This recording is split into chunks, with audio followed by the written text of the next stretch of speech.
A change of government, a ruling independence party, and a rising far right. Sorry, this isn't a movie about Scotland. Let's start again. A change of government, a ruling independence party, and a rising far right have been at the centre of Belgium's public debate, a country most of the outside world knows for beer, chocolate, and a disappointing football team.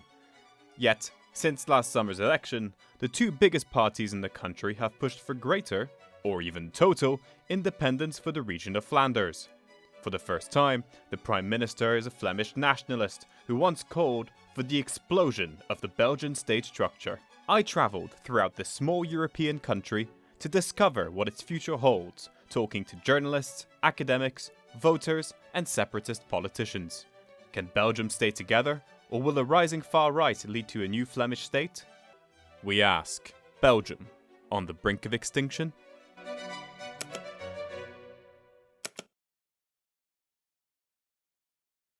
Brussels, the capital of Belgium and the centre of European politics. The only bilingual city in the country, it is a cultural hub of everything Belgian. Here, like their famous chips and mayo, Francophones and Flemings live and work side by side. However, outside of the city is a different story. Like, it's only Brussels where we have like a bit of the melting pot and the two sides coming together, but other than this it's like very separated, and you notice it like once you cross the border, everything becomes more French, and then when you go to the other side it's more Dutch. And then here it's like nice and mixed together, and you notice that it's more people being very like open to each other and to understand each other, and so which is nice. To put it simply, Belgium is a country divided into 4 regions. To the north is Flanders, where its residents speak the Dutch dialect of Flemish. To the south is French-speaking Wallonia. Within Flanders sits the capital Brussels, which, while officially bilingual, is predominantly made up of Francophones. And finally, to the east lies the minority German-speaking region. While these regions have significant autonomy with their own governments, Belgium is ultimately run by the federal government, led by the Prime Minister. The regions don't only speak different languages, they also have their own distinct cultural and historical differences. Wallonia was historically a wealthy industrial region, yet, since the Second World War, has seen significant economic decline. Flanders was the opposite. Historically agricultural, it is now much wealthier than Wallonia. It was all getting a bit confusing, so I went to talk to some experts who could break it down for me. The two public opinions are the Flemish and the Francophone. They don't have, I wouldn't say much in common, they don't have anything almost in common anymore. As far as newspapers are concerned, broadcasting, that's all different. So the people are informed in a different way. In fact, they are growing apart. In those 50 years, the two communities have become real sub-nations. Now, as the way things are divided up, some things do not make sense. I always give an example. If a whale washes up in the North Sea, as long as it stays in the water before our coast, it's a Belgian problem, that there's this big mammal which is on our shore. From the moment the whale puts a fin on the beach, it becomes a Flemish problem. It's the same whale, it's just 5 meter difference, but the level of government which is then responsible changes. Belgium's political parties are also split by language, even if they stand for the same principles. Dans l'histoire de notre politique, il y a eu plusieurs réformes de l'État et qui ont fait que les partis politiques se sont divisés. Au départ, on avait des partis politiques unitaires. Mais de plus en plus, les partis avec leur antenne francophone, si vous voulez, et néerlandophone, flamande, se sont de plus en plus disjointes pour devenir leur propre entité, leur propre parti. Parce que la réalité aussi, en Flandre et Wallon, et à Bruxelles, sont complètement différentes. À tel point que côté francophone, en région bruxelloise, on dit souvent que les partis sont différents des partis wallons. Donc c'est pas que Flandre francophone, c'est aussi en fonction des territoires, des régions. Ça cause aussi un petit peu un problème démocratique en Belgique. Ça veut aussi dire que les électeurs flamands peuvent voter que pour des partis néerlandophones, pour des partis flamands, et les électeurs francophones que pour des partis francophones, tandis qu'ils sont quand même aussi gouvernés par des figures politiques et donc des partis de l'autre côté de la frontière linguistique. While Belgian politics was long dominated by these parties, Flemish nationalist and separatist parties became the largest blocs in the federal parliament at the last election. These are the party of the Prime Minister, the right-wing N-VA or New Flemish Alliance, and the far-right Vlaams Belang. Both are threatening the future of the Belgian state, promising either a confederate or independent Flanders. Donc c'est une situation totalement différente qu'en Écosse, où là, le SNP est quand même, se présente que dans une petite région finalement de la Grande-Bretagne, l'Écosse, enfin je veux dire c'est pas une région majoritaire, ce que la Flandre est bien sûr par contre en Belgique. You would think that with such a divide, the country would feel a need to communicate with one another. Well, you would be wrong. Most Walloons do not speak conversational Flemish, and these guys need to speak in English to understand each other on the pitch. The only unitary party is the Workers' Party of Belgium, the PTB-PVDA, who have long been critics of the linguistic divide. Je pense que c'est assez absurde que dans un pays, dans une Europe qui tend à s'unir, on est un pays qui n'est pas plus grand qu'un mouchoir de poche et qui n'arrive pas à s'entendre.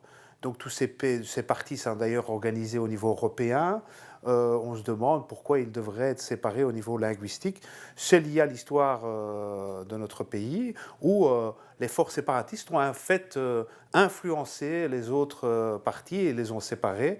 Mais dans aucun autre pays plurilingue, on voit cette séparation, ni en Suisse, ni dans d'autres pays, des pays de l'Est, où on voit des pays où en fait il y a plusieurs langues qui sont parlées et où les partis restent nationaux.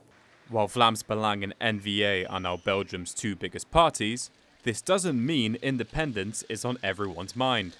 Cette position séparatiste ne convainc pas du tout les électeurs flamands. En fait, toutes les études montrent qu'il y a à peu près que 10% des séparatistes en Flandre. Mais même la question de l'autonomie flamande en tant que telle ne motive pas fortement les électeurs flamands dans l'isoloir. On le voit très clairement. However, almost 50% of Flemings voted for either the N-VA or Vlaams Belang at the last elections. So yes, Belgians are divided. That isn't new. What is, however, is that the top job now belongs to a man who, in his own words, once called for the explosion of the Belgian state.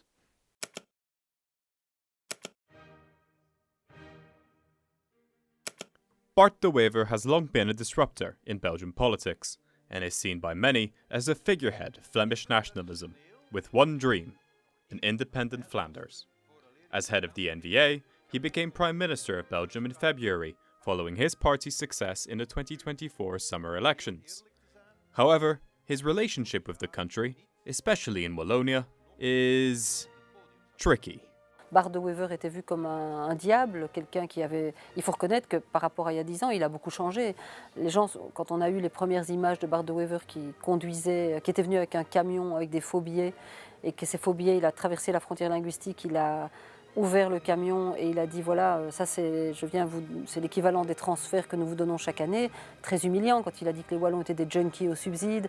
Il y avait un mépris en fait qui était exprimé et avait de l'autre part un doute parfois de se dire bah tiens, où est-ce qu'il se situe par rapport à l'extrême droite sur l'échiquier politique. Et donc il y a 10 ans, je me rappelle, il y avait ici quelqu'un qui avait écrit qu'il ne fallait pas rencontrer Bart de Wever parce qu'il disait ou alors quand on va manger avec le diable, on prend des grandes fourchettes. Qu'on le veuille ou non, le poste de Premier ministre en Belgique est associé avec le chef de l'État et le souverain. Et donc, il a une forte connotation symbolique. Et donc, voir un nationaliste flamand qui souhaite en fait la fin de la Belgique à la tête du gouvernement fédéral, c'est quand même quelque chose de surréaliste. Il y a 10 ans encore, on n'aurait pas supposé ça. Well, if half of the country view him as the devil, how did he become Prime Minister?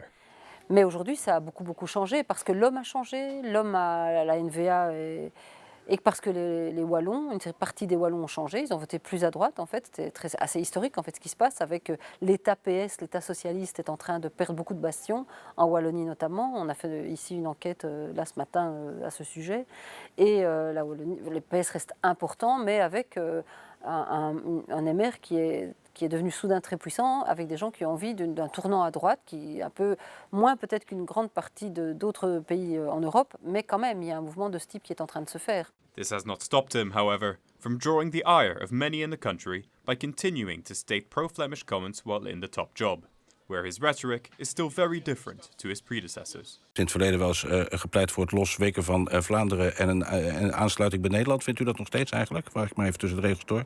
U moet helemaal juist zijn. Ik heb gepleit voor het niet losweken, maar voor het herenigen van de Nederlanden, meervoud. Dus dat gaat over de hele zuidelijke Nederlanden. Alleen is het misschien het enthousiasme in het zuiden om mee te doen iets minder groot dan in het noorden. Ja, maar vindt u dat nog steeds? Ik verander nooit van overtuiging. Ik verander wel van functie en dan moet je voorzichtiger zijn in je spreken. Dit zou als eerste minister een statement zijn dat ik niet meer kan maken. Maar als politicus, als mens, ben ik wel overtuigd dat de scheiding van de Nederlanden in de 16e eeuw de grootste ramp is die ons ooit is overkomen. While the NVA have historically been a separatist party, their newfound success has led to a change in policy in how they view the future of Flanders and Belgium. Brussels is the big discussion and the big thing that stands in the way of Flemish independence. And that's why, for instance, NVA has finally chosen a different solution, which is confederalism, because now Belgium is a federal state, like Germany is a federal state and the United States is a federal country. NVA wants to make it a confederal state, which are actually two independent entities, two, not three, two, which are not completely independent because a number of things can stay federal or confederal, which is to say the king, he can stay for NVA, the army, the Minister of Foreign Affairs, for instance, so 3 or 4 ministers for the international and together ruling Brussels. But again, the people of Brussels don't agree with that. Although De Wever and his party might hope that confederalism is an acceptable middle ground to the general population, many of the NVA's opposition have said they view it as a veil for Flemish independence. I went to ask Piet de Zager, the NVA's general director, how he responded to the opposition's lack of trust in his plans. For us, it's quite clear that if the confederal structure works for the people, that is fine with us, and we don't want to take any steps, other steps. If that works for Flanders and for Wallonia, it's fine with us. We don't have some ideological idée fixe that we want to destroy Belgium, and that's the real goal. No, we want an efficient state. And a government that works for the people, and not a state structure that is more a burden than that it helps the people. On ne nous a jamais répondu, ça ressemble à quoi en fait, le confédéralisme, version NVA. Alors il y a eu plusieurs textes et tout cela, mais ça reste encore très flou en fait. Quelles compétences on garde ? Comment la sécurité sociale, qui reste fédérale, est scindée en deux? Comment les transferts entre le Nord et le Sud vont s'opérer? Puisqu'on voit qu'il y a encore des transferts importants avec une Flandre prospère et une Wallonie et Bruxelles qui reste à la traîne économiquement parlant. À cela, on n'a pas les réponses encore.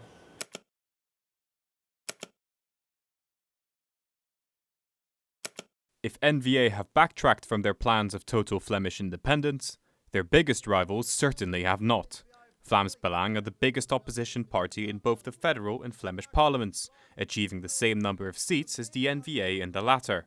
A far-right Flemish nationalist party led by the 38-year-old Tom van Grieken, they are clear on their goals if they win power in Flanders. We are anti-migration, and also for us it's really important that Flanders will be independent in the near future. And do you think that independence Flanders, that's a possibility? Do you see that as your end goal, as your vision? Yeah, because it's not only some kind of romantic goal, but it's also a way of reaching other targets. If you want a strict migration policy, if you want more security, if you want your social security system to even be alive in 10 or 15 years, then it's something we have to do. So I think in the future it's not only a possibility, it's a necessity. So suppose they have a majority in the Flemish parliament. This was a point of discussion in the last electoral campaign. What are they going to do? And they came up with the idea, okay, we declare our independence just under conditions, and we say, okay, we want to declare our independence, and they use the image of a cooking clock. Grandma's cooking clock, which is a very famous image now in Flemish politics. So the president of Vlaams Belang said, okay, we start Grandma's cooking clock and it starts to tick for the next 5 years. And we give our French counterparts the time to discuss with us how are we going to do this separation. And if after this 5 years the cooking clock goes off and we have not reached an agreement, we declare independence unilaterally. NSV voert vandaag actie tegen de illegale immigratiezwendel. Er is namelijk maar één oplossing voor illegaliteit, namelijk remigratie. The party have long had allegations of racism and associations with fascists. In March of 2025, the Flemish student group NSV, an abbreviation for Nationalist Student Association, held the Generation Remigration March in the city of Ghent. Tom van Grieken is their former president and attended the rally along with Philip Brusselmans and other members of the Vlaams Belang leadership. Speaking at the rally was the Austrian far-right activist Martin Sellner, who has long had ties with neo-Nazi movements. Tom van Grieken and Tom van den Riesen are right when they're demanding remigration. We are here today because we want to stop the killing and we want to start the shipping. We want to take Europe back and we want to ship the illegals, criminals and rapists back by the millions. We need remigration. Yeah, some people call us racist. There are even people in Walloon that say that all the Flemish people or all Flemish citizens are racist, but I don't think that's true. Obviously, we are not a racist party. It's not because you are not in favor of mass migration and that if you want to preserve your own culture that you're racist. It's not out of hate towards someone else. It's out of love for our own people that we are nationalists. They always have stayed in the opposition because the other parties have agreed not to work with them, which is the cordon sanitaire, which is basically a term which is used from in agriculture, where when there's a farm where there are sick animals, the government decides we have to put a circle around that farm and no animals can leave or come in. And the same thing has happened within Belgian politics, Flemish politics, with Vlaams Belang. The fact that this kind of agreement exists, I'm not supposed to say existed, but still exists, made that they started to lose popularity again over the years because people saw, okay, it's no use voting for them because nobody wants to work with them, and perhaps our vote is just a vote then which is cast away because it's no use doing this. While other parties have hoped that this will minimize the electoral chances of Vlaams Belang, the party have seen significant victories on the local level. In the town of Isehem, the cordon sanitaire was broken as Vlaams Belang entered into a majority coalition with the local party. In the town of Ninove, the first Vlaams Belang mayor was elected under the banner Forza Ninove, while in Ghent, I talked to Steen, who is from Ninove. While not a supporter of Vlaams Belang, he believed there were multiple reasons as to their outright victory there. I think the party of Vlaams Belang is also very convincing into making the whole country better or something like that. So that's why I think they voted for Vlaams Belang. Do you think there's any part of them that also associates with the Vlaams Belang message of an independent Flanders? I think so, but I don't know if that's the main reason why they vote for it, because, yeah, it's not that we want to be independent or something like that. I mean, I don't want to be independent because it would create so much more troubles. But I think the safety, the feeling of safety, and the other reasons are much more important than that. So yeah.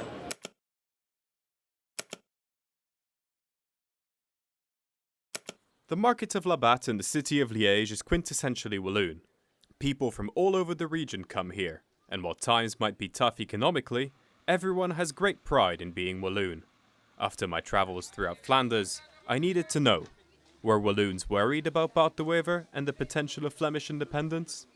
Si, allez, une forme d'inquiétude, mais c'est aussi des suspicions.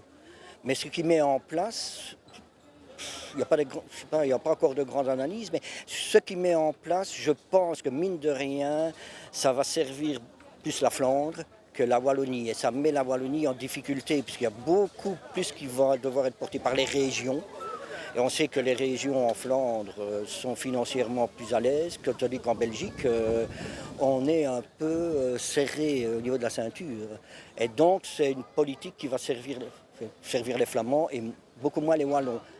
Peur, non. Maintenant, le séparatisme ici en Belgique est présent depuis de nombreuses années, même si institutionnellement ce n'est pas encore le cas, mais au niveau de certaines régions, j'ai travaillé à Bruxelles pendant presque 20 ans, ça se ressent fort, quoi. On ressent fort les différences flamands-wallons. Maintenant, on en fait ce qu'on veut, quoi.